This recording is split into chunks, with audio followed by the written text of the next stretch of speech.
Okay, so that leads us into the next question quite well. Now, I always like to ask this question because it's an important question, and it's around trust. So, do you think, and if so, why do you think it's important when you have an outsourced person to be able to trust that person?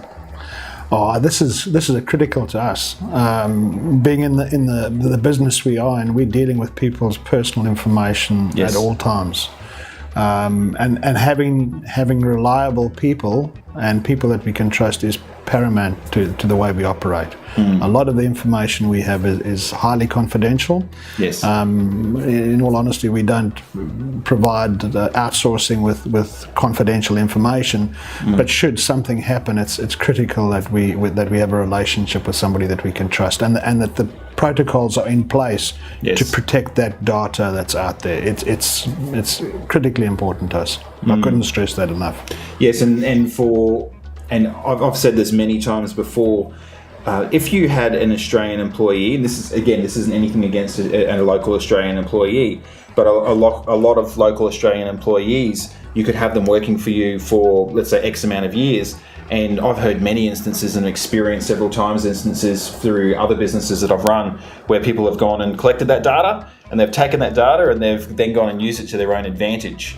Yeah, I'm sure that does happen, but also just simply from a privacy point of view and the potential for, if you want to call it cybercrime, it's critically important to us that our data is protected. Yeah, and we've actually put in place a lot of measures as a result of just knowing ourselves and our own experiences. I had many years ago when we were outsourcing to India, where we actually had one of our team members, it's only happened once to us, where they went and took client data and they poached that client and they tried to get them as a client. And I thought, this is actually, really opened up my eyes at the time.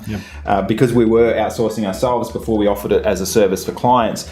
And at the time, we understood the importance of putting measures in place, and we have everything from non-disclosure undertakings through to terminals and servers that people can access where the data remains there, paperless environment, preventing any USBs in operation, secure entry, keeping phones, everything separate. So there's a lot of mechanisms that have been put in place, which of course, like anything, are only as good as the people that you have working for you, say. Yeah, but in fairness, I mean, those sort of limitations exist if you had somebody working in your office as well. Yeah. The fact that somebody might be sitting in the Philippines is only marginally different. You still have to have the same protocols whether you're in the Philippines or whether you're in Australia. Yes, very good point.